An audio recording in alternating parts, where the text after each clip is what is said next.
Et merci beaucoup Emmanuel de me proposer ce thème qui m'intéresse beaucoup. De fait, j'ai fait des études d'histoire, j'ai enseigné l'histoire, mais plutôt médiévale. Là, c'est un autre domaine, c'est plutôt antique. Alors, les deux périodes se recoupent.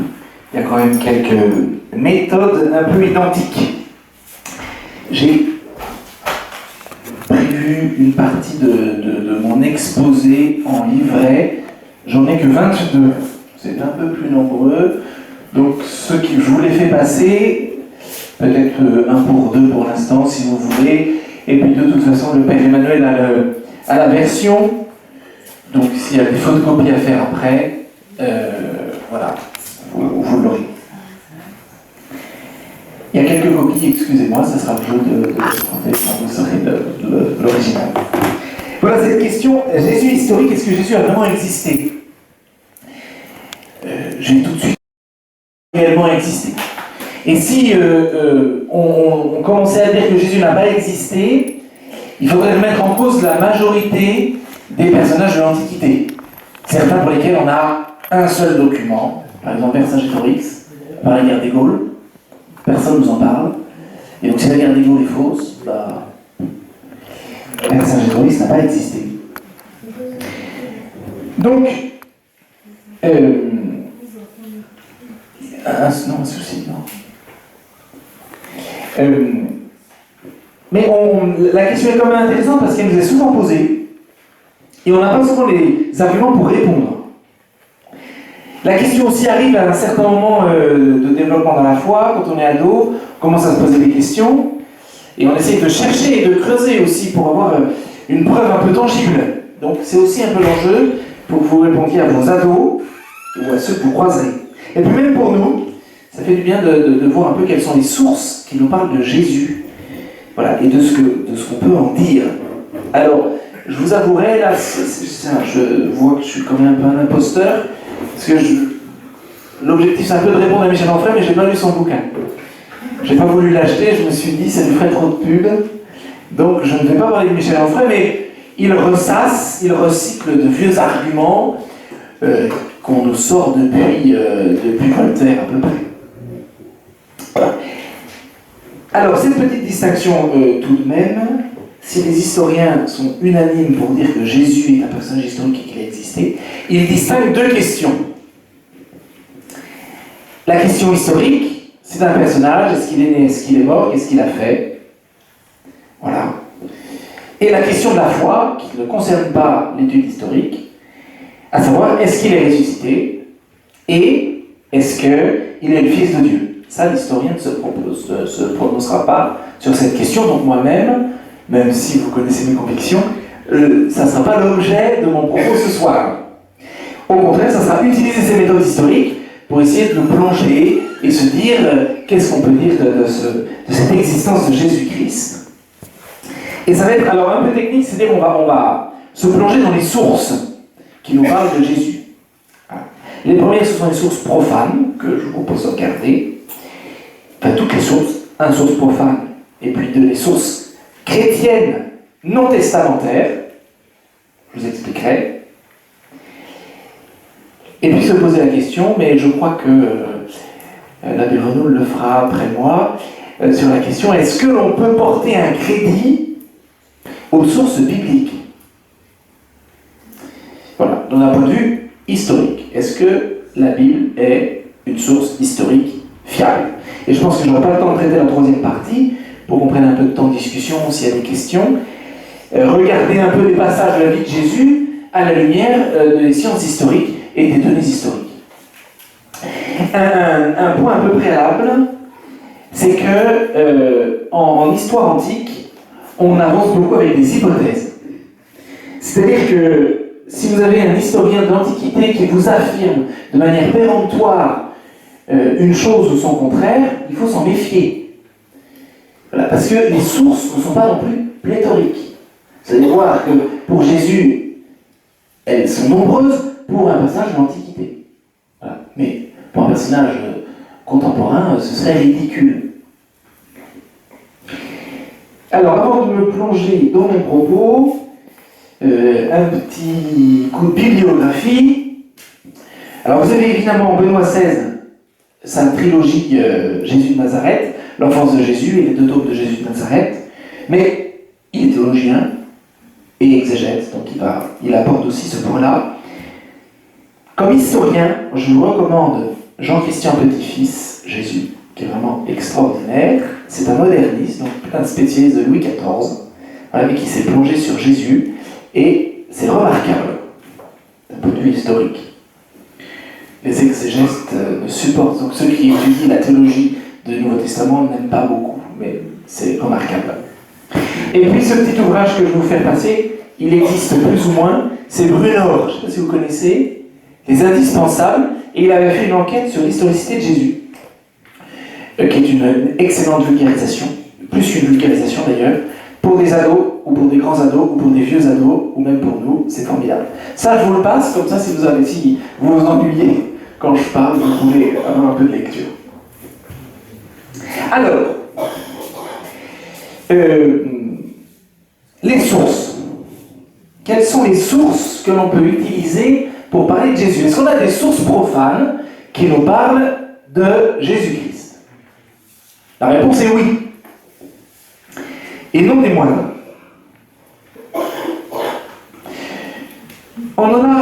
On a 5 auteurs de l'Antiquité qui ne sont pas chrétiens et qui nous évoquent Jésus-Christ. Parmi les plus connus, Suétone et Tacite, qui, dans leur histoire, donc Suétone, la vie de César, écrit à peu près en 110-120, et Tacite, dans ses annales, pareil, même époque, il évoque Jésus-Christ, plutôt les chrétiens, donc c'est une source un peu indirecte, notamment la persécution de Néron. Notamment, c'est Tacite notamment qui raconte cela. Vous avez dans le petit feuillet ces 2 extraits. Une autre source extrêmement importante à la même époque, 110, 120, 114 précisément, ce qu'on appelle le rescrit de Trajan. Alors qu'est-ce qui se passe? On est dans la province de Bithynie et Pont, donc nord de la Turquie, et le gouverneur de cette région, Pline le Jeune, est confronté à un groupe de personnes qui refusent de vénérer et d'adorer l'empereur et d'offrir à l'empereur. Et donc Pline écrit à Trajan en disant « Que dois-je faire? Est-ce que je dois les persécuter? Est-ce que je dois les pourchasser? Il y a des dénonciations qui me sont faites, est-ce que je dois poursuivre ces dénonciations ?» Et donc Pline propose à l'empereur une via media en disant « Si je n'ai pas de preuve tangible et si la personne veut bien offrir à l'empereur, toutes les charges sont abandonnées. » Et c'est ce qu'on appelle le rescrit de Trajan. Trajan lui répond dans une lettre en disant « Oui, tu fais bien, fais comme ça, fais pas attention aux calomnies, et si la personne dénoncée offre à l'empereur, alors relâche-la. » Et donc là, 114, donc on est... Maman est prof de maths, elle va m'en vouloir si je le calcule mauvais. 80 ans après la mort de Jésus, à peu près, oui si c'est ça, 80 ans après la mort de Jésus, on a là une correspondance Pline-Trajan assez fiable. Et puis on a une autre source un peu importante, c'est Flavius Joseph. Ce qu'on appelle le Testimonium Flavianum. Alors pourquoi je le garde pour la fin? Il est pourtant écrit en 93, donc vous voyez 60 ans après la mort de Jésus. Flavius Joseph est juif, proche des empereurs, ils portent leur nom, la famille, les Flaviens, voilà, Flavius Joseph. Et il raconte, dans un ouvrage d'Antiquité juive, en une vingtaine de volumes, l'histoire des Juifs et sa vie au milieu des Juifs, dans une biographie, autobiographie. Et il va parler de Jésus comme ceci. Vers le même temps vint Jésus, homme sage, si toutefois il faut l'appeler un homme, car il était un faiseur de miracles et le maître des hommes qui reçoit avec joie la vérité. Il attira à lui beaucoup de Juifs, beaucoup de Grecs. C'était le Christ. Et lorsque la dénonciation de nos premiers citoyens, Pilate lui condamnait à la crucifixion, ceux qui l'avaient d'abord chéri ne cessèrent pas de le faire, car il leur apparut 3 jours après, ressuscité, alors que les prophètes divins avaient annoncé cela, et 1000 autres merveilles à son sujet. Un élément assez solide quand même. Là, on parle de Jésus, on parle de sa vie, on parle de sa résurrection. ai lu cette source parce qu'elle est un peu décriée, et c'est pour ça qu'en 2 mots, mais on peut en reparler si vous avez des questions après. Toutes les versions que nous avons de Flavius Joseph ne sont pas tout à fait identiques. Et il y a une hypothèse selon laquelle les Antiquités juives, ce livre 18 des Antiquités juives, a été transformé, modifié par des chrétiens qui voulaient donner une preuve de l'existence de Jésus.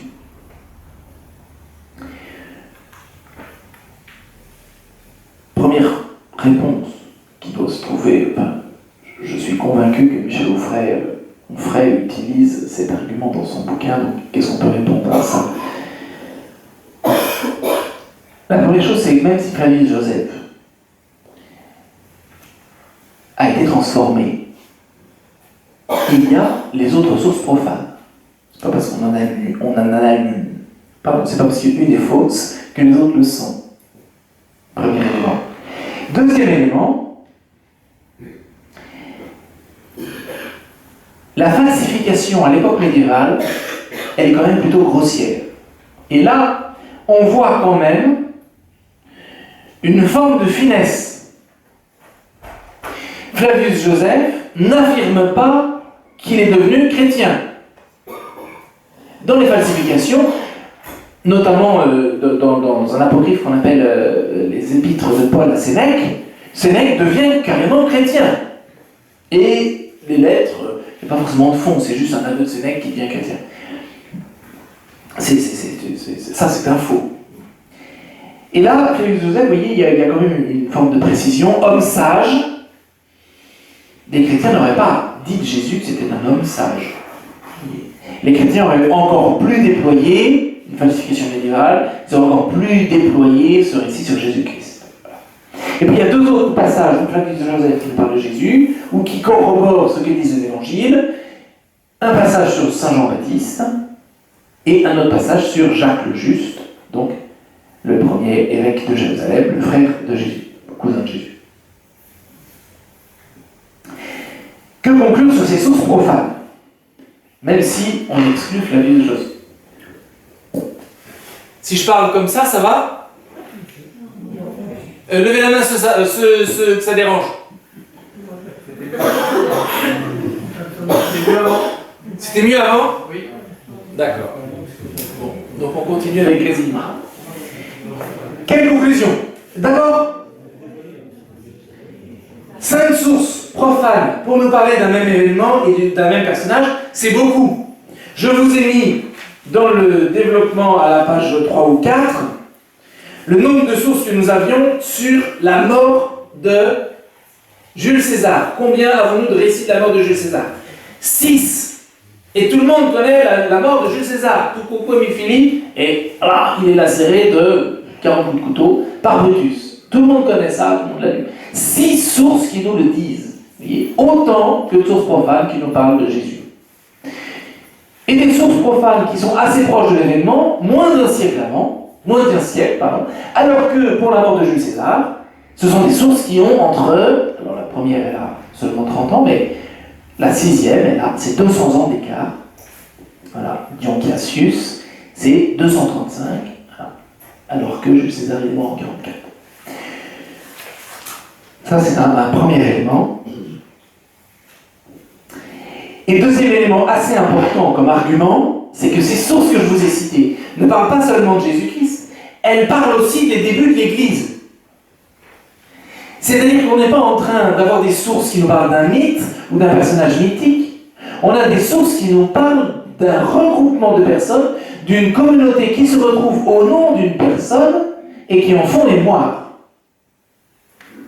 Ça veut dire qu'entre le moment où on crée un mythe et le moment où il y a un groupe qui s'y réfère, normalement il y a un temps extrêmement long.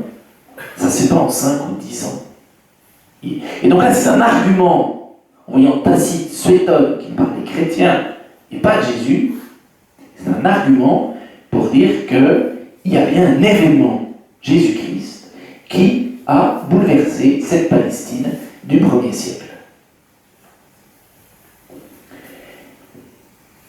Continuons si vous voulez, sauf s'il y a des questions peut-être sur ces sources profanes.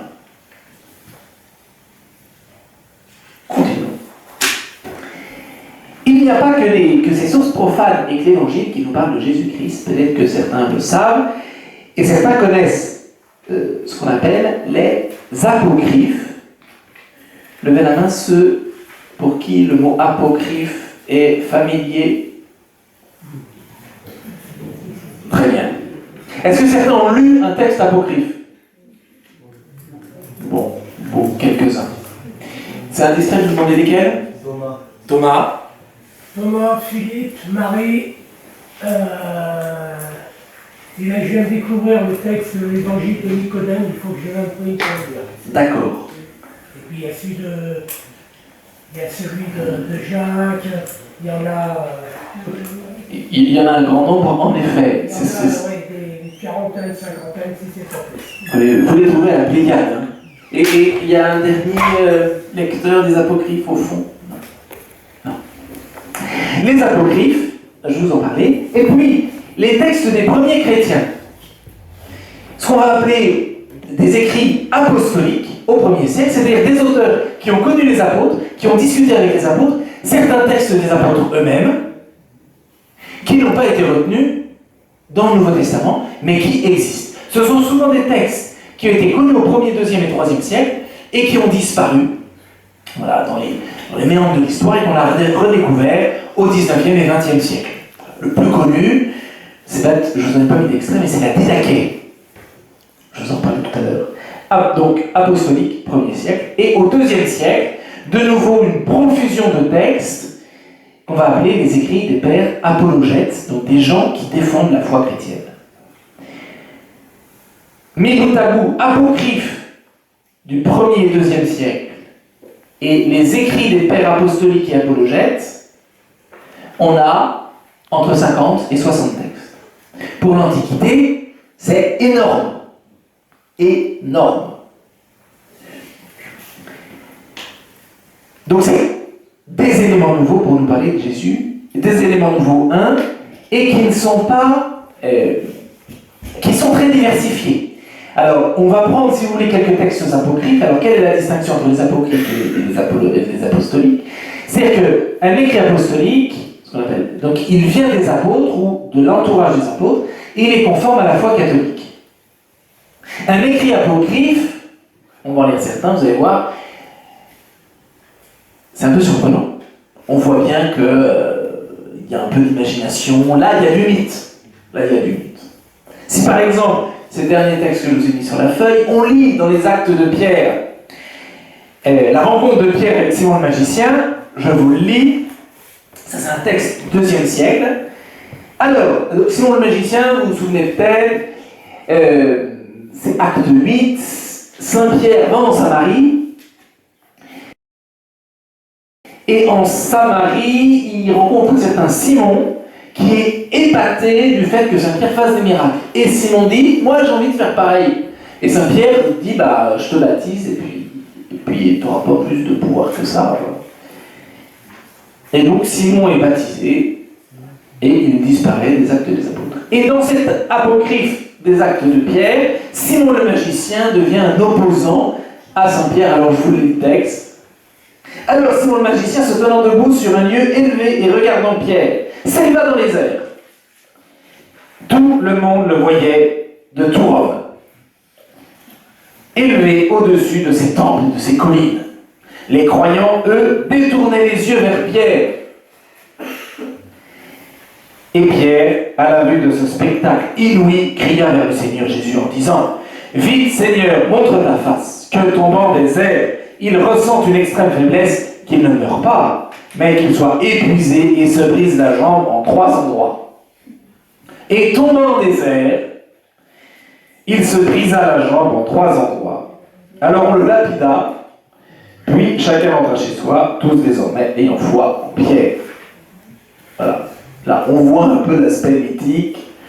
Voilà, c'est un bon récit pour un péplum ou pour un film d'Hollywood, mais moins quand même pour la foi. Vous voyez un peu ce qu'est un apocryphe. Et vous voyez, c'est hyper intéressant de se rendre compte que cet événement Jésus, la vie de Jésus, crée autant de remous, jusqu'à des écrits un peu mythiques, un peu légendaires, un peu enfantin aussi. Voilà. Et puis on peut lire, justement, alors, qu'est-ce qu'on appelle l'évangile selon saint Thomas? C'est sans doute un évangile du 1er siècle. Est-ce qu'il est écrit par saint Thomas? Ça on ne saura pas. Il reprend des paroles, des sentences de Jésus, donc ce qu'on appelle les dokia. Voilà. Et donc c'est uniquement Jésus a dit. Et après on a une phrase de Jésus. Il y en a certaines qui sont présentes dans l'évangile et dans l'évangile selon saint Thomas, puis il y en a d'autres qui ne sont que chez saint Thomas. Certaines sont compatibles et puis d'autres sont un peu surprenantes. Par exemple, Jésus a dit: heureux est le lion que mangera l'homme, et le lion sera homme. Misérable est l'homme que mangera le lion, et le lion sera homme. Si quelqu'un comprend quelque chose, qu'il m'explique. Moi, je suis un peu pantois. Heureusement que cette phrase n'est pas dans l'évangile, parce qu'on serait comme prêtre bien embêté. Voilà. Qu'est-ce que ça montre, ça, que l'évangile selon saint Thomas? Mais vous pourriez aussi lire l'évangile selon Judas. Qu'est-ce que ça montre? Judas, c'est aussi l'évangile du 2e siècle. Ça montre que, suite à la vie de Jésus, il y a une profusion de pensées et une profusion d'idées qu'on va appeler des hérésies, c'est-à-dire des pensées un peu déviantes, mélangeant la religion juive et la pensée grecque. Et ça, c'est aussi très intéressant, ça veut dire que, vous voyez, ce mythe, si Jésus était un mythe, il y aurait une colonne fondatrice et il y aurait une seule manière de penser Jésus-Christ. Vous voyez ? Là, c'est pas le cas. Vous voyez, il est imaginé, habité par tout un tas de philosophes, de pensées un peu partout autour de la Méditerranée. Et cette profusion, cette diversité, ça nous dit qu'il y a bien un événement historique. Je vous en ai cité d'autres, où je vous les cite. Donc, de fait, vous parliez de l'évangile selon Jacques, Saint Jacques, le proto-évangile de Jacques, qui nous raconte la vie de la Vierge Marie, qui est aussi du 2e siècle. Voilà. Ou l'évangile de Pierre, qui est aussi du 2e siècle. La question de ces apocryphes, c'est: Jésus-Christ est-il homme?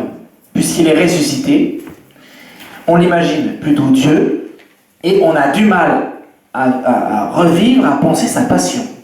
S'il est Dieu, il ne peut pas souffrir, il ne peut pas être trahi. C'est ce qu'on appelle les gnostiques. Donc toute une littérature gnostique que l'on connaît, qui parle de Jésus d'une manière qui n'est pas tout à fait la nôtre. Voilà. Ces apocryphes qui sont très nombreux et qui vont foisonner jusqu'au 6e ou 7e siècle. L'évangile selon Philippe, c'est un écrit du 6e siècle.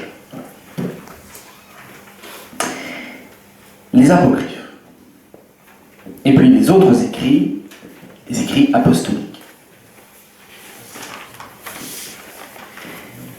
Je ne vous en ai pas mis d'extrait, mais ils sont aussi assez diversifiés. C'est que d'un côté, peut-être pour vous en citer 2 ou 3, peut-être parmi, ils sont une quinzaine pour les apostoliques, la Didaché. Alors qu'est-ce que la Didaché? Ça se trouve assez facilement sur Internet ou dans le commerce. C'est ce qu'on appelle l'enseignement des apôtres. C'est un texte de la fin du 1er siècle, qui est une compilation des enseignements des apôtres, qui est quelque chose de très pratique, comment être chrétien. Et donc il y a des choses extrêmement concrètes. Il y a un récit d'une institution de l'Eucharistie. Il y a un moment, les chrétiens prieront 3 fois par jour le Notre Père, ce qu'on appelle l'oraison dominicale. Voilà. Et ils jeûneront 2 fois par semaine. Non pas comme les païens, le mardi et le jeudi, mais le mercredi et le vendredi. Le baptême, chaque fois qu'on baptise un catéchumène, on devra jeûner la veille, le prêtre en tout cas, et pas mal d'autres prescriptions. Comment est-ce qu'on doit accueillir un prophète? Par exemple, tout un chapitre, l'accueil des prophètes. La Didaché, qui est un texte assez intéressant. D'un côté. Et puis de l'autre côté, vous avez des lettres. Par exemple, les 7 lettres de saint Ignace d'Antioche, donc, qui est martyrisé à Rome 107 ou 111. Et on a les lettres, il est évêque à Antioche, et on a les lettres qu'il envoie aux églises d'Asie mineure pour les encourager. Un peu comme ce qu'avait fait Paul. Et on a conservé ces lettres, qui sont aussi des témoignages du 1er siècle. On est encore moins d'un siècle après la mort de Jésus, et on a ces textes qui nous parlent de Jésus-Christ, et qui nous témoignent d'une multiplicité des églises et des communautés qui se réfèrent à Jésus-Christ. Il s'est passé quelque chose le 7 avril 33, jour de la mort de Jésus, et le 9 avril 33, jour de sa résurrection.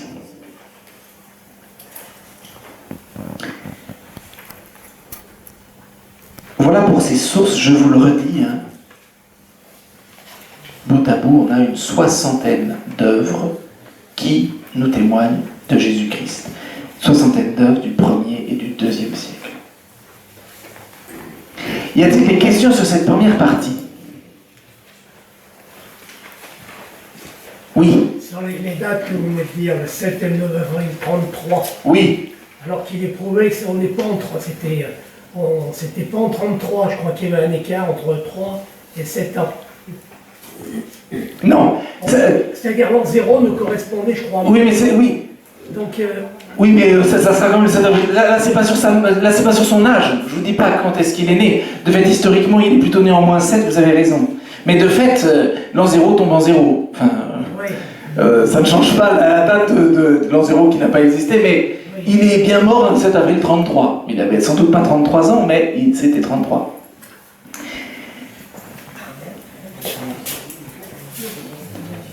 S'il n'y a pas d'autres questions, on va passer à la suite.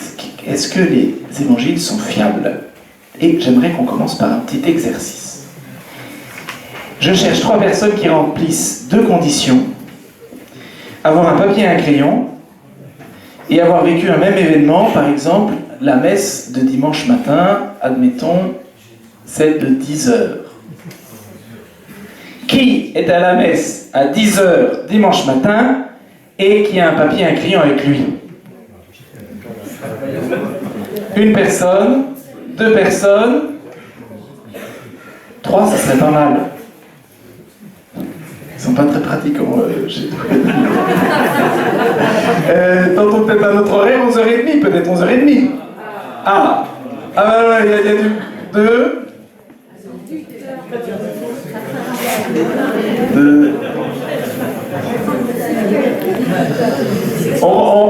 Sur 10 heures, il n'y a pas une 3e personne qui était là à 10 heures? Si, voilà. Bon alors, les 3 qui ont levé la main pour 10 heures, 2 vont sortir dehors, et puis une va se mettre derrière le voile, là. Et sans vous parler, vous allez raconter cette messe. Ce dont vous vous souvenez de cette messe. Vous mettez ce que vous voulez. Il faut que ce soit vrai, quand même. Voilà. Alors, allez-y. Par exemple, dehors. Voilà. Si vous voulez sortir, par exemple. Comme ça, vous... Voilà. Et puis, mademoiselle, si vous voulez aller derrière le rideau. Voilà. Pour écrire, vous écrivez ce qui s'est passé à cette messe. Maintenant. Et puis après, dès que vous avez fini, dès que vous pensez que c'est suffisamment bien, vous revenez ici.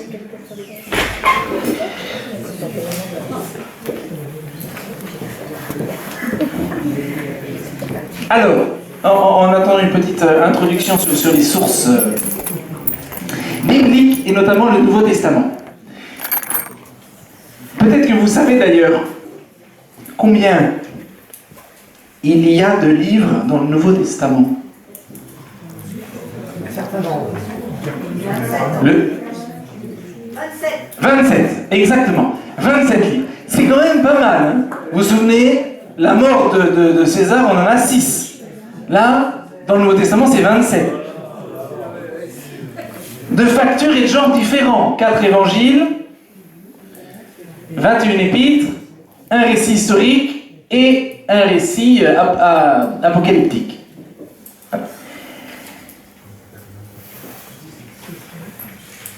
Il y a une difficulté pour ces écrits, c'est les dater. Et l'exégète et l'historien vont avoir 2 approches différentes. L'exégète va s'intéresser à la théologie et va dater par rapport à la théologie qui y est présente. L'historien, lui, va faire par rapport aux faits historiques. Et assez souvent, les conclusions ne coïncident pas. Je suis plutôt du côté des historiens et je me méfie de la datation d'un exégète. D'abord parce qu'il n'est pas historien, Et ensuite, c'est parce que la majorité, peut-être que je vais faire bondir Emmanuel, mais la majorité des thèses qu'on appelle historico-critiques des exégètes, depuis 70 ans, ont toutes été remises en cause, et un jour ou l'autre, quelqu'un a donné une hypothèse qui paraissait extraordinaire, et 10 ans après, c'était terminé, personne ne voulait en entendre parler. Je vais vous prendre un exemple très concret. Pendant 70 ans, tous les exégètes étaient unanimes pour dire qu'il y a 3 Isaïe. Il n'y a pas un seul prophète, Isaïe, il y en a 3, parce qu'il y a 3 théologies différentes. Bon. Il y a 2 ans, un angevin qui s'appelle Philippe Loiseau a soutenu une thèse en disant pour le livre d'Isaïe, il n'y a qu'un seul lexique. C'est-à-dire, s'il y a 3 personnes qui parlent, il y aura 3 lexiques différents. Là, en Isaïe, il n'y a qu'un lexique. Adieu la thèse des 3 Isaïe. Déjà, on disait que l'éloïste, c'était pas tout à fait correct. Maintenant, c'est terminé. Il y a Aviste et Deutéronomie, ça n'existe plus. Donc, je me méfie énormément de l'historico-critique et des datations des exégètes. Laissons les historiens faire de l'histoire. Si on a le temps, on pourra s'intéresser un petit peu, notamment à un évangile, qui est celui de Saint Jean. Parce qu'il est daté par les exégètes de 90-100, mais lorsque les historiens se penchent sur l'évangile selon Saint Jean, et notamment au nom des moindres Jean-Christian Petit-Fils, qu'est-ce qu'il dit ? Il dit, cet évangile, à mon avis, il est extrêmement proche de l'événement vécu 50-60. Suspense, on en reparlera tout à l'heure. Est-ce que nos 3 cobayes ont fini ? Oui ? C'est bien, il ne faut pas que ce soit non plus trop long. C'est bon ? On est toujours dérangé. Venez devant. On est toujours dérangé avec les évangiles parce que quand on lit un récit chez un évangéliste et puis chez un autre évangéliste, on se dit c'est marrant, mais ils ne racontent pas tout à fait la même chose, il y a des différences. Et c'est souvent l'argument pour dire falsification. S'ils ne racontent pas la même chose, c'est que c'est pas vrai. Alors, c'est l'expérience qu'on fait. Un même événement vécu par 3 personnes différentes, vous allez nous le raconter, et on va voir les points de connexion. Venez devant avec le micro. Vous avez compris ce qu'il faut faire, vous allez lire. Et nous, on va regarder, on va écouter, voir ce que vous avez vécu, pour voir si ces récits sont identiques. On est tous sûrs que vous avez vécu la même chose, pourtant. Honneur à ces dames. Lisez votre papier. Je n'ai pas écrit, mais en fait, j'avais noté l'homélie. Très bien. Donc, j'ai mes notes. Il était question de la liberté, et donc la joie qu'on trouve dans la liberté, et la liberté que nous offre du coup l'enseignement de l'Église catholique et le Seigneur. Je me souviens notamment alors pas visuellement, mais de l'élocution de la personne, du prêtre qui avait fait l'homélie. C'était pas un prêtre habituel. Et puis, je me souviens pas des lectures, mais je me souviens des chants. Il y en a qui vous ont marqué ? Ouais, il y avait. J'ai peur de dire des bêtises du coup. Ah non, au contraire. Mais il y avait des sœurs et de la communauté de Saint-Joseph, je suis pas sûre de dire des bêtises. Et c'est ce dont je me souviens, mais sinon les lectures, ça pêche. C'est parfait. Merci beaucoup. Est-ce que vous voulez...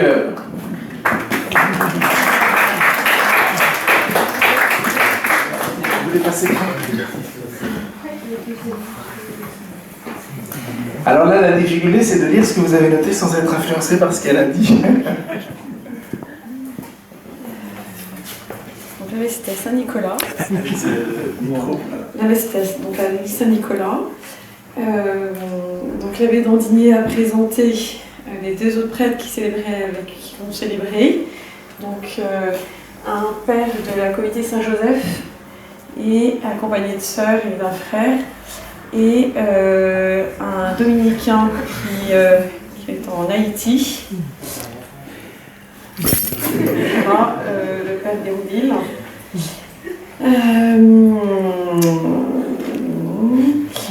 Donc la première lecture, c'était la lecture de quand c'est grand peine en Israël parce que ils pêchent beaucoup, ils suivent les idoles et donc ils vont être, le temple de Jérusalem va être détruit et ils vont tous être éparpillés, envoyés en esclavage jusqu'au jour où le roi Cyrus les rappelle tous et leur permet de revenir dans leur terre, enfin on permet aux Juifs de revenir. Le psaume, je me souviens des sœurs et du frère de la communauté Saint-Joseph qui ont chanté, donc voilà. Il y a eu plusieurs chants que je connaissais moins, cette messe-là. J'ai eu un peu plus de mal, enfin au début au moins, les deux premiers chants, je me souviens. Voilà, puis c'est donc la lecture de l'évangile, enfin la deuxième lecture, je m'en souviens moins. Et la lecture de l'évangile a été faite par le prêtre de la communauté Saint-Joseph, ainsi que le prêche. Donc voilà, sur la joie que nous donne la liberté. Et ensuite, j'ai la messe. Voilà, messe normale. Top. Voilà. Merci beaucoup.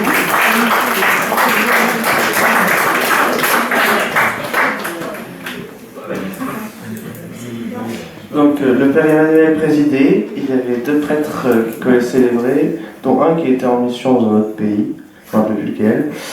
L'évangile a été dit avec calme, contrairement à l'homélie qui était explosive. C'était le dimanche de la joie, donc les prêtres étaient en rose. 2 personnes ont porté la communion aux malades, et la seconde lecture parlait de notre faiblesse. Chaque acte bon vient de Dieu.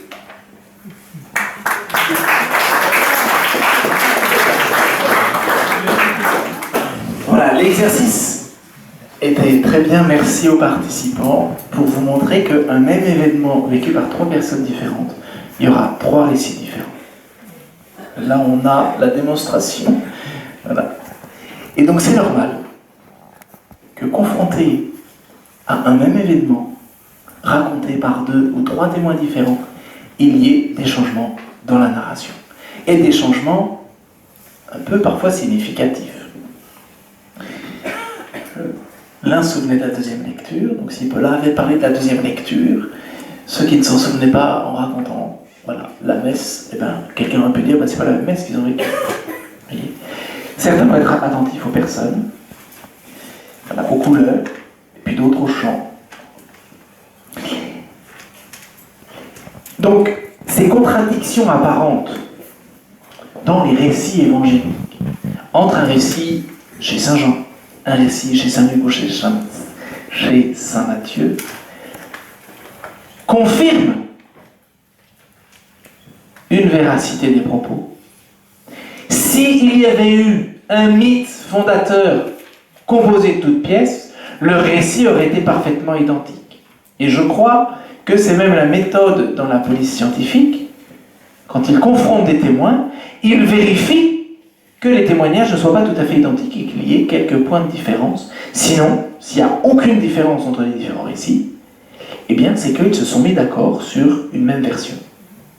Là, dans les évangiles, ce n'est pas le cas. Merci infiniment. Alors, on pourra même regarder, je ne pense pas qu'on ait le temps, mais sinon vous pourriez le faire. Non, on a plus le temps.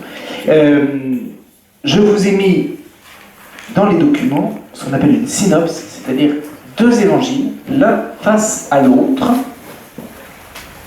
Luc et Jean, qui racontent un même récit, celui de la résurrection, et sont face à face les paroles qui sont plus ou moins identiques. Et vous voyez bien qu'ils ne vont pas du tout insister sur la même chose. Luc raconte l'apparition des anges aux saintes femmes, pas Jean. Luc passe assez rapidement sur le fait que Saint-Pierre va au tombeau voir ce qui se passe.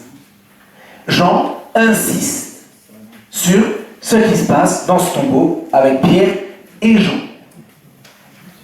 2 textes qu'on pourrait croire opposés, mais qui sont en fait complémentaires.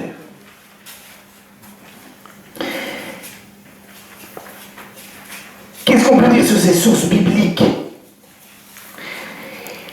Il y a une comparaison qui est assez parlante, je trouve. Si on reste, pour comparer avec Jules César et la guerre des Gaules. Le premier corpus complet de la guerre des Gaules que nous ayons date du 9e siècle. Nous n'avons pas de corpus complet de la guerre des Gaules avant le 9e siècle.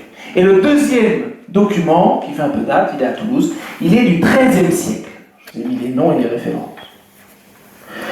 Pour les évangiles, le corpus complet que nous avons date du 4e siècle, avant 360. C'est le codex Sinaiticus qui est présent à Sainte-Catherine. Vous voyez, 4 siècles après la mort de Jésus.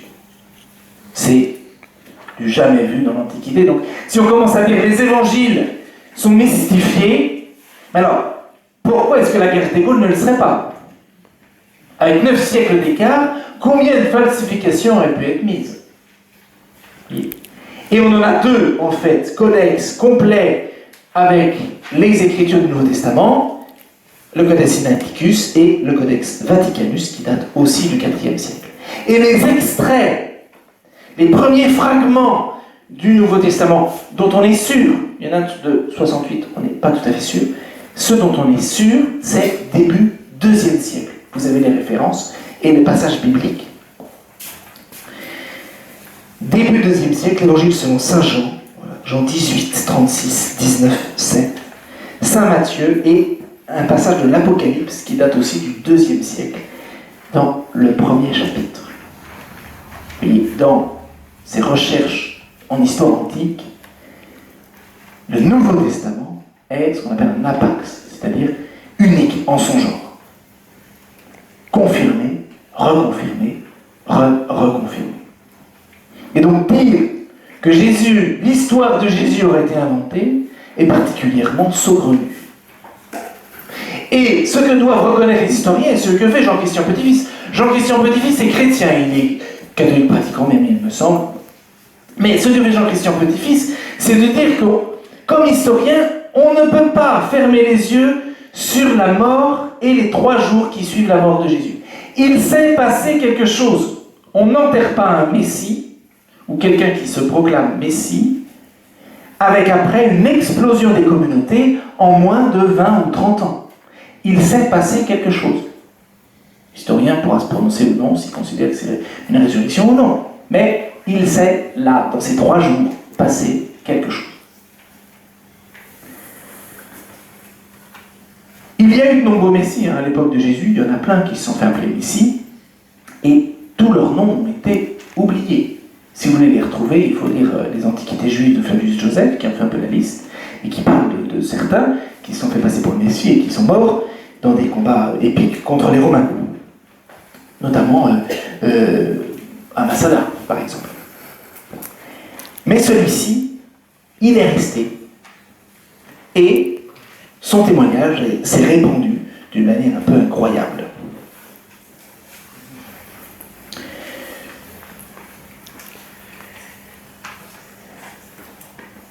Le dernier document que je vous avais mis, qui est assez intéressant, c'est toujours pour insister sur la diversité de ces sources du Nouveau Testament. Et je vous ai mis en parallèle l'Évangile selon Saint Jean et l'Épître aux Hébreux. Ça c'est pareil, c'est peut-être un peu technique, mais c'est pour montrer la diversité des écrits sur Jésus-Christ. Ça veut dire que ça ne vient pas que d'une seule personne. Avec, en comparaison, 2 styles littéraires, celui de Saint Jean et celui de l'auteur de la lettre aux Hébreux. Pourquoi ils sont intéressants? Saint Jean, il a une écriture de juif. Ça veut dire qu'il a une syntaxe d'un homme qui lit la Bible et qui parle hébreu. Des phrases courtes, assez rythmées, avec un jeu de vocabulaire. Il n'y a pas beaucoup de mots de vocabulaire en Saint Jean. Je crois que c'est 100, 150. Hébreu, c'est une syntaxe grecque. C'est un grec qui écrit. Les Grecs écrivent comme les Romains. Ceux qui ont fait du latin se souviennent des traductions insupportables de Cicéron de Saint-Augustin, avec des phrases de 3 lignes de long, où on a perdu le verbe, on ne sait plus qui est le sujet, et le CO2, on ne sait pas où il est parti. Donc si on compare à la lecture, vous allez le voir. Saint Jean, au commencement était le Verbe, et le Verbe était auprès de Dieu, et le Verbe était Dieu. 3 phrases, 3 propositions, extrêmement simple, le même verbe, le verbe être, un mot qui se répète 3 fois, le verbe, et le mot Dieu 2 fois. 5 mots de vocabulaire. Hébreu. À bien des reprises et de bien des manières, Dieu dans le passé a parlé à nos pères par les prophètes. Mais à la fin, en ces jours où nous sommes, il nous a parlé par son Fils, qu'il a établi héritier de toutes choses et par qui il a créé les mondes. Rayonnement de la gloire de Dieu, expression parfaite de son Maître, le Fils qui porte l'univers par sa parole puissante, après avoir accompli la purification des péchés, s'est assis à la droite de la majesté divine dans les hauteurs des cieux, et il est devenu bien supérieur aux anges dans la mesure même où il a reçu en héritage un nom si différent du leur. On est soufflé. Voilà un grec qui écrit, et voilà un hébreu qui écrit. 2 langues différentes, à 50 ans d'écart, c'est pas grand-chose quand même. Toujours pour casser cette idée, c'est un mythe fondé, écrit par une seule personne. Non, on voit bien qu'il y a un événement vécu par plein de personnes différentes, colporté par toute une nébuleuse de témoins et de fidèles et de disciples.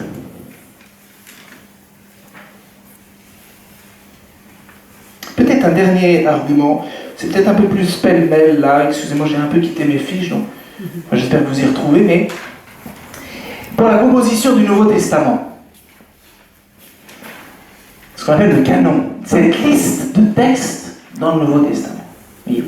On a un premier établissement de cette liste dès 170. Ce qu'on appelle les fragments de Muratori ou le canon de Muratori. Muratori étant le nom de celui qui a découvert ce document.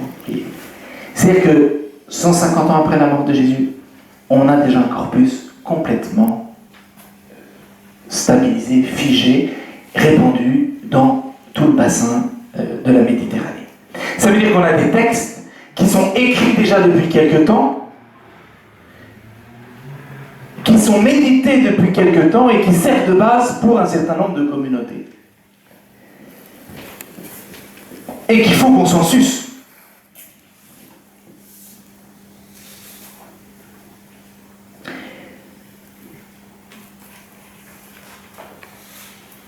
Peut-être que si on a le temps, si ça vous intéresse, on pourra après parler de la datation des évangiles, notamment celui de Saint Jean, qui peut être intéressant. Mais peut-être, ce qui est pas mal, c'est qu'on fasse peut-être une petite pause de quelques instants. Je crois que j'ai pas mal parlé. Laisser reposer un peu tout ce que j'ai pu dire. Et puis peut-être, s'il y a quelques questions, eh bien, qu'elles puissent s'exprimer. Merci de votre attention.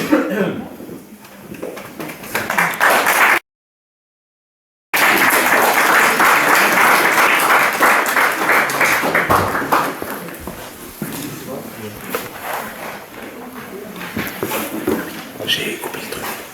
J'ai coupé. T'as coupé quoi? Le micro. Ah.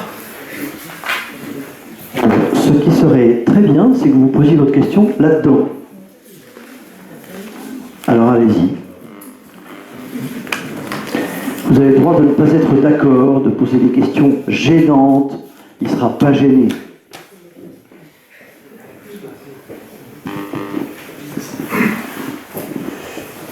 Est-ce qu'il existe des sources qui proviendraient de un biais qui n'est pas passé par la maîtrise de l'Église catholique? Parce que quelque part, tous les textes qu'on a, toutes les traces que vous avez mentionnées, si on les a encore, c'est parce que il y a eu tout le travail des moines, etc., des copistes dans l'Europe, en fait. Est-ce qu'on aurait des textes, même testamentaires, par exemple, qui proviendraient de, je sais pas, d'Inde par saint Thomas ou quelque chose comme ça?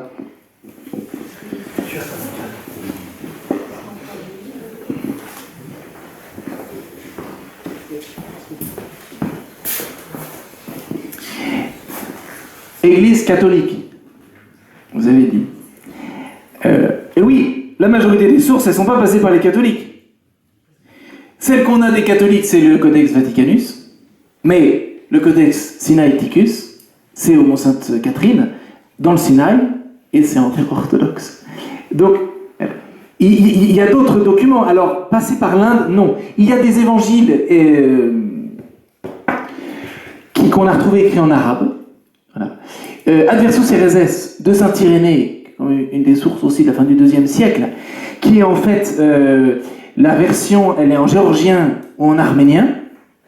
Voilà.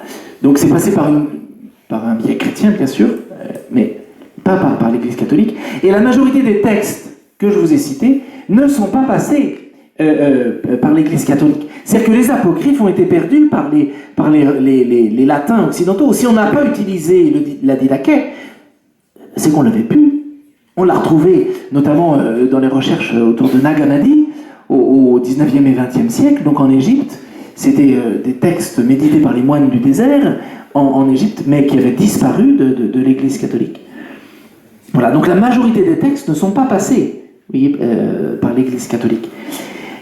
Tous les apocryphes, Saint Thomas, il a été retrouvé pareil au 19e, 20e siècle, et donc il n'était pas dans les caves du Vatican. Oui, de temps en temps, on entend cette espèce d'idée, oui, le Vatican nous cache des documents. Alors, le Vatican ne nous cache pas de documents, pour un fait très simple, c'est que la bibliothèque, elle a été visitée par un certain Napoléon, qui a pillé Rome en 1810, en arrivant à Rome, et qui a fait la liste de tout ce qu'il y avait dans les greniers et dans la bibliothèque du Vatican. Voilà. Donc, le Vatican ne cache rien, et la France est la première à le savoir, puisqu'elle est partie aussi avec un bout du pactole. Ça répond un peu à votre question ? Et puis les fragments qui sont retrouvés, vous pouvez en voir des photos sur internet, ce sont des petits bouts de parchemin. C'est-à-dire que, vous voyez, le parchemin le plus ancien qui serait l'évangile selon saint Marc, il y a 20 lettres dessus. Et donc le papier, si vous le mettez dans votre poche, il est perdu le lendemain, quoi. Et c'est pareil, les extraits, c'est une dizaine de versets. Et donc, ça a été retrouvé dans les sables, dans des grottes.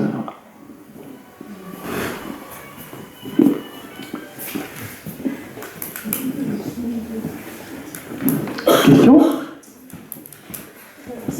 Est-ce que vous pouvez nous dire quelques mots des manuscrits de Qumran ? Qumran, à l'est de Jérusalem. En quelques mots, aucun intérêt. Je suis provoque, excusez-moi. Qumran, c'est des Esséniens, donc ils n'étaient pas du tout chrétiens.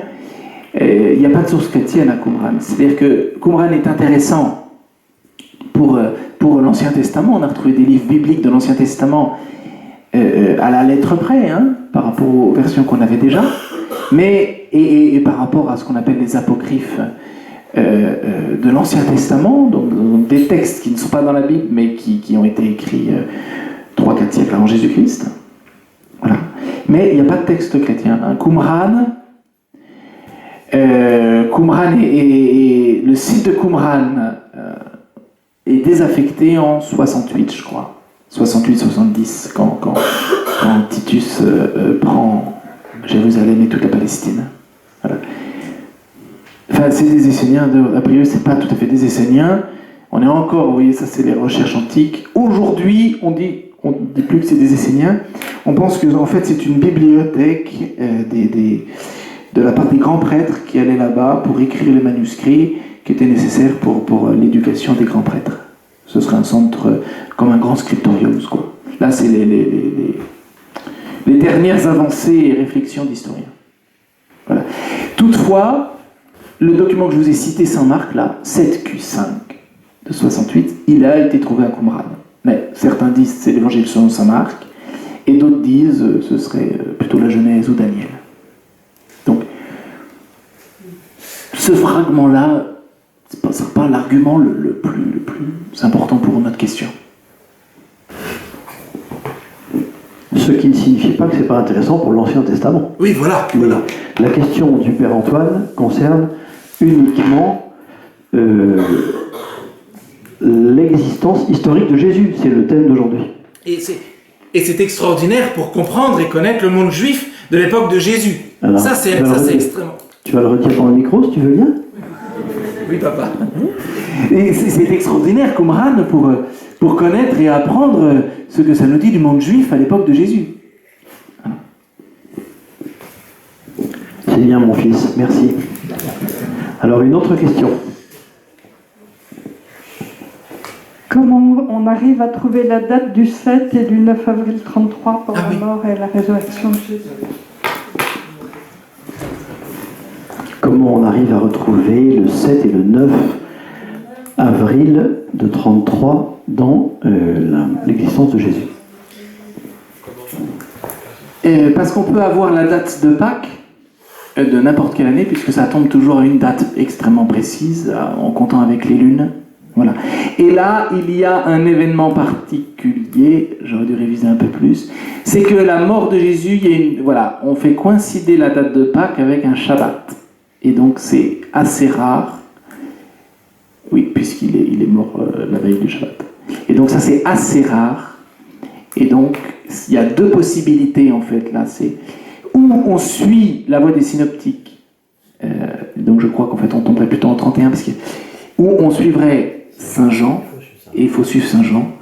Et là on tombe en 33 parce que Saint Jean et les synoptiques ne font pas coïncider le repas pascal de Jésus au même moment. Certains disent c'est le jour de la Pâque et d'autres disent c'était quelques jours avant. Et j'ajoute qu'une réponse encore plus complète est donnée par Joseph Ratzinger dans Jésus de Nazareth à ce sujet, notamment parce que Saint Jean a la réputation populaire d'être un évangile comme c'est un aigle, n'est-ce pas, un peu aérien, pas très précis. Alors en réalité c'est très précis. C'est ce que montre très bien Joseph Ratzinger, alias Benoît XVI. Et la date de l'éclipse qui accompagne la mort de Jésus, est-ce que ça rentre pour la datation? Je crois qu'il y a eu des essais de théorie dans ce sens. Je crois que ce ne sont que des hypothèses pour l'instant. Voilà. Alors attendez. Oui, c'est-à-dire que là, l'intérêt c'est que nous avons un historien en fait qui nous parle de cette éclipse. Ça doit être Talus, je crois. Et donc il nous dit qu'il y a une éclipse au moment de la mort d'un personnage de l'Antiquité en Palestine. Voilà. Et, ce qu'on a réussi à dater plutôt, c'était, ça c'est Jean-Christian Petit-Fils, c'était l'étoile des mages. On sait au jour près quand est-ce que cette étoile est apparue dans le ciel et le nom de la comète. Non, suspense. Autre question. Profitez-en. On n'en profitera pas souvent du Père Antoine, sauf si on le fait revenir, on verra, ça viendra. Oui, est-ce qu'il y a des différences majeures entre dans la manière dont est présenté Jésus dans ces différentes sources?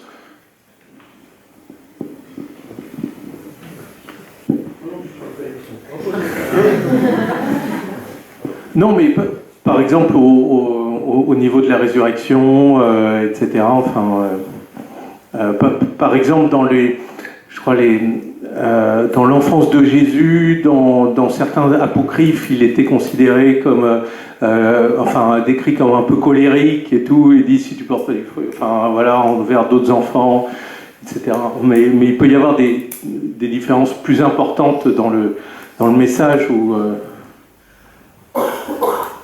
juste en comparant avec le Coran. Alors on ne peut pas dire que le Coran est une source, parce que c'est bien postérieur, mais...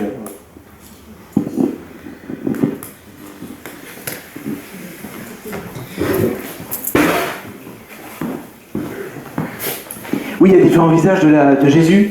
Même dans le Coran, c'est-à-dire que le Coran utilise des apocryphes chrétiens. Voilà. Non, ça n'a rien à voir, Ah bon. Et donc le Coran utilise des apocryphes chrétiens. Je vous ai pas parlé de l'évangile de l'enfance où de fait on voit Jésus faire des oiseaux anglaises et puis souffle dessus et puis les oiseaux s'envolent. Ou Jésus qui est petit en Égypte il se fait bousculer par un enfant et Jésus se retourne vers lui et il le foudre du regard et l'enfant tombe près de mort. Voilà, celui-là on l'a pas gardé, je sais pas trop pourquoi. Mais a priori il n'est pas dans les évangiles. Ça, il date du IIIe siècle. Vous voyez, donc par rapport au corpus un peu intense qu'on a pour les 2 premiers siècles, il avait moins d'intérêt, un peu comme les actes de Pierre, vous voyez, de Saint-Pierre. Quels sont les visages de Jésus? En fait, au 1er siècle, c'est ce que je vous disais tout à l'heure, c'est la réflexion des gnostiques. Les gnostiques sont des Grecs, et la définition de Dieu chez les Grecs, Dieu est immuable, il ne ressent rien, il est au-dessus de tout. Et donc, ça va transparaître sur ce Jésus-Christ, qui va avoir plus un aspect de divinité, de Dieu, et on va gommer complètement l'humanité. Et on va se poser la question, comment est-il possible que Jésus soit mort? C'est pas possible, s'il est Dieu, il ne peut pas mourir. Dieu est immortel. Donc Dieu, ce n'était pas Dieu sur la croix, c'était quelqu'un d'autre. Voilà une réflexion, par exemple, à l'époque de Jésus. Il ne pouvait pas accepter que Judas le trahisse. Si Judas l'a trahi, c'est que Jésus était d'accord. Et donc c'est plus qu'il était d'accord, c'est que Judas devait être sans doute son plus fidèle disciple, qui était absolument initié par Jésus sur tout ce qui allait se passer. Ça, c'est l'évangile selon Judas. Et en fait, on a un Jésus, un peu comme ce que je vous ai lu avec l'évangile selon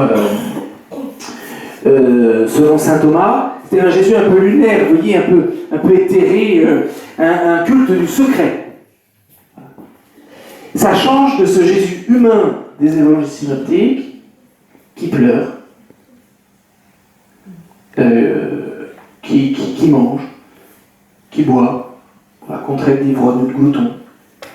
Ça, pour les gnostiques des premiers siècles, c'est impossible. C'est pas Jésus. Enfin, c'est pas leur Dieu. Je réponds un peu à votre question. Et puis après, entre les synoptiques, est-ce qu'on voit Jésus différent? Oui, on voit Jésus différent de la manière dont il est présenté, bien sûr. C'est-à-dire que Matthieu s'évertue pendant tout son évangile à présenter Jésus comme le nouveau Moïse. Il monte sur une montagne pour dire les béatitudes, parce que Moïse a monté sur une montagne pour donner les 10 commandements. Voilà. C'est Matthieu qui dit que Jésus part en Égypte, parce que Moïse vient d'Égypte.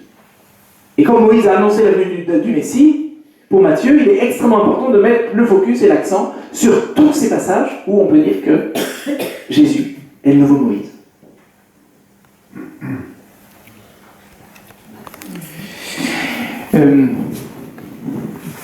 Je vous parle un peu de... Il y a d'autres questions où je vous parle un peu de... Merci. Juste sur les frères et sœurs de Jésus, il y a pas mal d'idées reçues. On dit qu'il avait des frères et sœurs, c'était ses cousins. Enfin, qu'est-ce que vous pouvez dire là-dessus? Et est-ce que l'Église a volontairement omis des choses qui l'a gêné dans le parcours de Jésus, qui sont apparues plus tard? Alors, est-ce que l'Église a omis des choses? Ça rejoint la question un peu que vous posez. C'est un anachronisme de voir l'Église des premiers siècles comme notre institution à nous. C'est-à-dire que pour nous, le chef de cette Église primitive, c'était Saint-Pierre, parce que c'est lui le pape, et que chez nous, celui qui dirige, c'est le pape. Bon, a priori, c'était pas Saint-Pierre à la manœuvre. Jacques le Juste, à Jérusalem, il avait une grosse influence, donc c'est le frère de Jésus, et Saint Paul, dans le pourtour méditerranéen, c'est lui qui a la manette et qui fonde des petites communautés. Donc Saint-Pierre, c'est un peu un entre-deux, qui des fois est du côté de Jacques et des fois est du côté de Paul. Donc il faut faire... C'est pas du tout la même église, hein. C'est des communautés un peu éparses partout, qui soutiennent Jérusalem. Voilà, du coup, j'en ai même perdu votre question. Les frères et sœurs. Bon, Jésus est fils unique. Ça, on en est sûr. Parce que à la croix, Jésus dit à Saint Jean, voici ta mère, et à Marie, voici ton fils. Pourquoi? Dans le monde juif, une femme dépend toujours de la tutelle d'un homme. Toujours, toujours, toujours. Une femme ne peut pas être seule. Donc, quand elle a un mari, c'est son mari qui s'en occupe. Quand elle a un fils, c'est son fils qui s'en occupe. Quand elle a un oncle, c'est son oncle qui s'en occupe. Là, si Jésus lui dit, voici ton fils, c'est qu'il n'y a aucun homme dans la vie de Marie pour s'en occuper. Jésus n'a pas de frère. Sinon, il n'avait pas à confier Marie à Saint Jean. Donc frère, en fait, c'est une expression plus générale pour parler des cousins. Voilà, la démonstration un peu technique, mais assez. Mais du coup, il peut avoir des sœurs. Il pourrait avoir des sœurs, oui, il pourrait avoir des sœurs. Comment vous dire? Si je vous dis que dans le monde juif, les femmes ne comptent pas forcément, ça vous ne serez pas choqué. Elle serait apparue à un moment ou à un autre. On a certains ce qu'on appelle les sommaires dans les évangiles. On a des sommaires où on nous dit qui suit Jésus. Il n'est jamais question d'une sœur de Jésus. On connaît Marie, on connaît la femme de Sousa, le grand intendant des Rhodes, on connaît Marie, femme de Cléophas, mais il n'est pas question des sœurs de Jésus. Et si Jésus avait des sœurs, sans doute qu'au pied de la croix, il aurait dû aussi confier ses sœurs à Saint Jean. Et là, il n'en fait pas mention. Une autre chose intéressante, c'est qu'on a des opposants. J'aurais peut-être dû vous le dire dès le début, des opposants des IIe siècle qui écrivent contre les chrétiens, notamment Cels et Porphyre. Et on a les réponses d'Origène à Cels et Porphyre. Cels et Porphyre qui sont voilà, des anti-chrétiens. Et Origène ne répond pas à ces arguments. Ça veut dire que ce ne sont pas des oppositions. Ni Cels ni Porphyre, qui pourtant avaient une haine du christianisme, n'ont utilisé l'argument de dire Jésus n'a pas existé ou Jésus avait des frères et sœurs.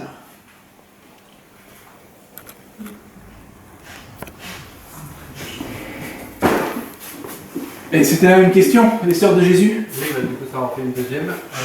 Vous avez... Non, micro. Je peux répéter? Vas-y, tu répètes. Je l'avais vu. Non, vous avez donné comme exemple historique la mort de César pour la comparer au... Oui. Est-ce que vous l'avez pris parce que c'est l'événement historique le plus référencé et donc c'est un argument d'autorité, ou est-ce que vous l'avez pris comme ça, comme un exemple parmi d'autres? Pourquoi j'ai utilisé la mort de César? Ouais, je l'ai pris comme un exemple parmi d'autres. J'ai regardé aussi Hannibal. Vous voyez le passage d'Hannibal dans les Alpes, là. Là, il y avait pareil, il y en avait peut-être un peu plus pour Hannibal. 7-8 références. Voilà. Parmi les mêmes écrivains. Avec la difficulté d'Hannibal, c'est qu'il y a une... Oui, c'est 3e siècle. Hein. Et donc les écrits qui nous relatent Hannibal sont encore plus éloignés d'événements.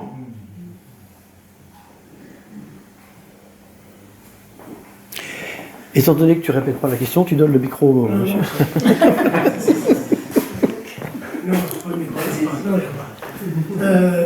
Il y a beaucoup de personnes, et notamment il y a beaucoup d'écrits sur la femme de Jésus, qu'on appelle ou Marie ou Myriam, ce qu'on appelle le 13e apôtre.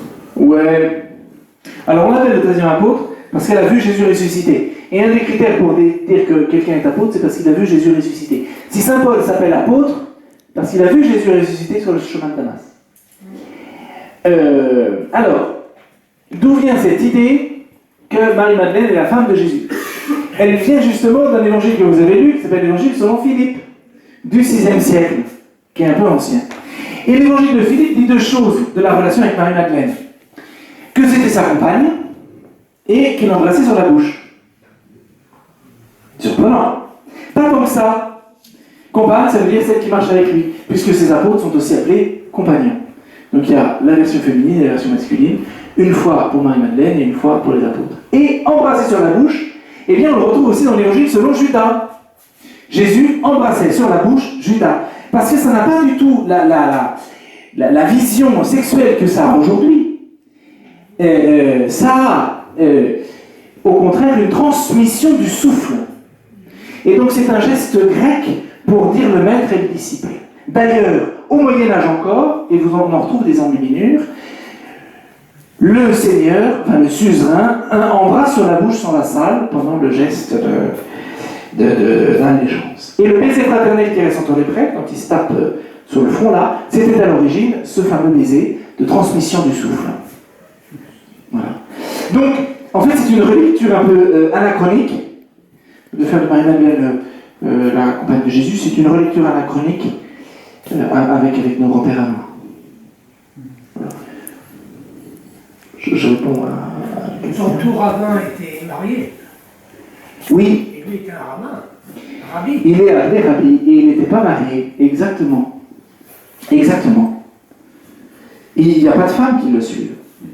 Et pourtant, il ne cache pas le fait que Saint-Pierre soit marié. Il y a Marthe, il y a Myriam, il y a... Elles le suivent, oui, mais dans un cortège. Vous voyez, aucun rabbin se prend avec son harem.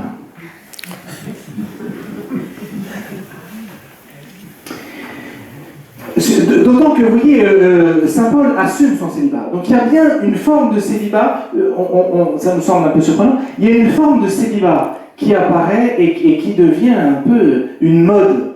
Vous voyez, dès les débuts du christianisme, on invente le célibat consacré. Mais dès le début, la première dispute entre les apôtres après la mort de Jésus, ça concerne les veuves, c'est-à-dire les femmes qui ne veulent pas se marier, donc qui dépendent d'aucun homme, et donc qui doivent dépendre de la charité des apôtres, et des jeunes filles. Et Saint Paul, dans l'Épître aux Corinthiens, qui est une des premières, chronologiquement qui nous est rapportée, 51-52, le dit, il est préférable de rester célibataire.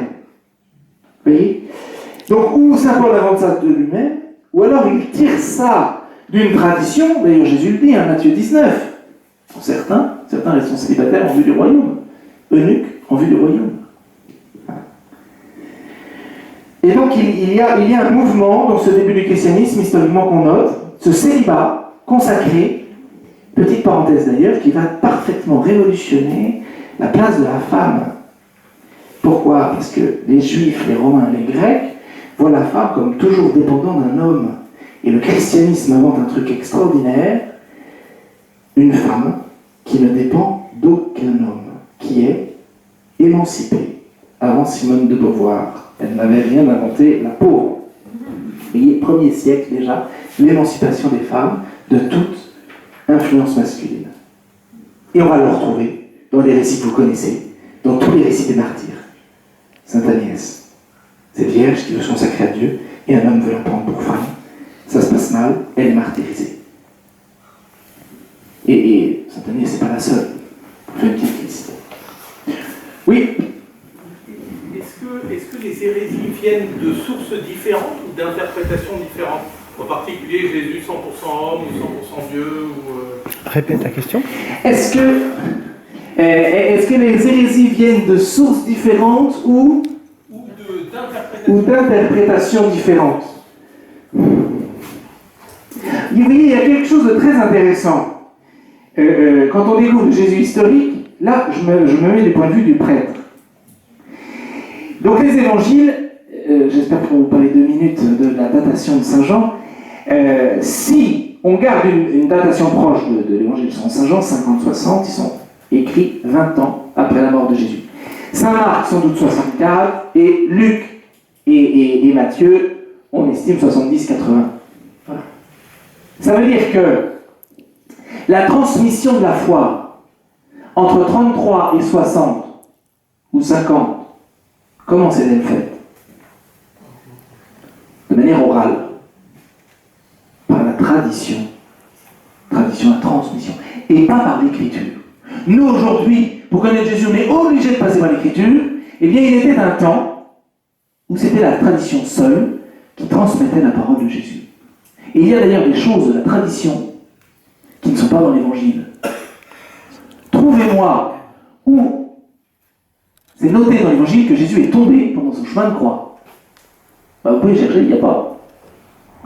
Voilà un élément de la tradition qui nous est parvenu 2000 ans après. Ça veut dire que l'interprétation, j'imagine que vous dites interprétation des Écritures, ça veut dire que c'est d'abord plutôt des sensibilités. Voyez, et de cette rencontre entre différentes cultures, l'une juive et l'autre grecque. Et c'est ça qui va voilà. Comment ces deux réalités en Jésus-Christ, homme et Dieu, peuvent coexister, cohabiter. C'est cette question qu'un grec au 1er et 2e siècle était incapable de résoudre. Voilà. Il a fallu jusqu'au moins Saint Jean Damascène, donc 7 siècles pour s'en sortir. Et après, l'interprétation. C'est moins sur l'interprétation quand même, c'est plus pour les inspirations. Les gnostiques vont avoir leur propre texte.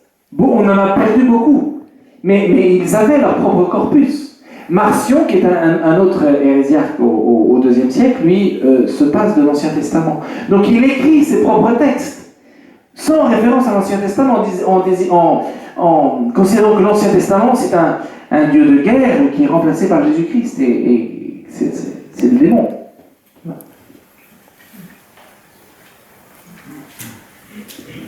je voulais vous demander quelque chose que je n'arrive pas à bien comprendre. C'est Jésus, c'est Dieu. Et ça, je ne le comprends pas parce que moi, j'ai vu un petit peu la Bible, je ne connais pas trop. Et j'ai vu que Jésus priait son Père. Et je me dis, mais alors il ne s'est pas prié lui-même. Oui, Jésus priait son Père, et il distingue mon Père et votre Père dans l'Évangile. C'est-à-dire qu'il y a un lien un peu particulier. Voilà. Et en même temps, si vous lisez l'Évangile selon Saint Jean, on verra Jésus qui parle de l'unité entre le Père et lui. Mon Père et moi, nous ne faisons qu'un. Voilà. C'est-à-dire que la question de la divinité de Jésus-Christ, vous pouvez y entrer par cette question, c'est la résurrection du Christ. Il est ressuscité. C'est le plus grand miracle jamais accompli sur cette terre. Plus grand miracle. Personne n'a pu faire un truc aussi grandiose, aussi énorme que ça. Ressuscité. Il était mort, il est revenu à la vie. Mais quelque part, il dit bien, Père, pardonne-leur. Oui, parce qu'ils les deux sont distingués. C'est-à-dire qu'il y a bien le Père et le Fils. Et le Saint-Esprit, merci. Le Père, le Fils et le Saint-Esprit, 3 personnes en un Dieu. Si on explique la Trinité, on sort peut-être un peu du... Saint Patrick, c'est bientôt sa fête, l'a expliqué avec le trèfle, vous voyez. Un trèfle, une plante, 3 feuilles. Une même nature, le trèfle, 3 feuilles. Le Père, le Fils et le Saint-Esprit. 4 pour les chanceux, mais du coup, nous, on n'a pas de chance. 3 feuilles.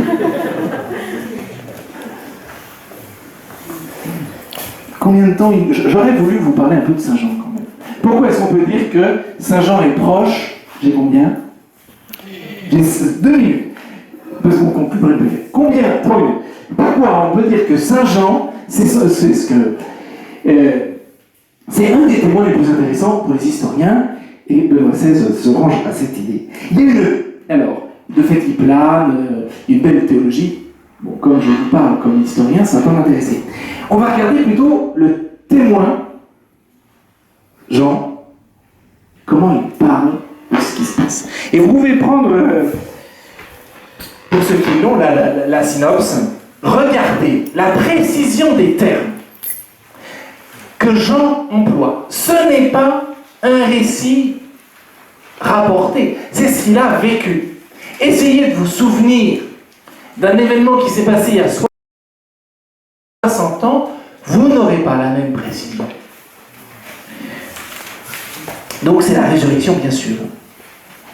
La fin, voilà. Pierre partit donc avant l'autre disciple pour se rendre au tombeau. Ils couraient tous les deux ensemble, mais l'autre disciple courut plus vite que Pierre et arriva le premier au tombeau. Précision quand même. Il s'en souvient. Alors on continue. En se penchant, il s'aperçoit que les linges sont posés à plat. En fait, poser à plat, c'est un terme hyper technique en grec qui désigne en fait affaissés. Ils sont posés à leur place. Cependant, il n'entre pas. Simon, qui le suivait, arrive à son tour. C'est quasiment du théâtre, vous voyez la précision du truc. Il entre dans le tombeau, il aperçoit les linges posés à plat, donc toujours ce terme précis, affaissé, ainsi que le suaire qui enroulait la tête de Jésus, non pas posé avec les linges, mais roulé à part à sa place. Là, c'est aussi des termes hyper précis en grec. Vous voyez, il se souvient que Pierre a vu le linge roulé en rond. En fait, ce qu'il est en train de décrire, c'est que les linges sont affaissés et que pour que la mâchoire soit tenue, en fait, il y a comme quand on est chez le dentiste, ils mettent un paquet au-dessus là pour tenir la mâchoire. Et donc c'est ce linge, le suaire ici, solarium, ce linge qui est à sa place, et donc il n'est pas déroulé, enroulé et posé à côté. Il est à sa place, comme si le corps avait disparu. Et c'est ce qu'il dit en fait. Vous voyez, précision du terme. Il se souvient de la place de ce petit linge qui entourait la tête de Jésus. Mais roulé à sa place. C'est alors qu'entra l'autre disciple, et lui qui était arrivé le premier au tombeau, il vit et il crut. Il y a la précision des termes faut que je coupe la pression de Saint Jean, c'est ça ce qui nous fait dire que Saint Jean est sans doute le témoin le plus véridique sur la vie de Jésus, qui écrit cela extrêmement proche de ce qu'il avait vécu au tombeau et avec Jésus-Christ. Le plus véridique historiquement. Le plus véridique historiquement. Le témoin le plus fiable.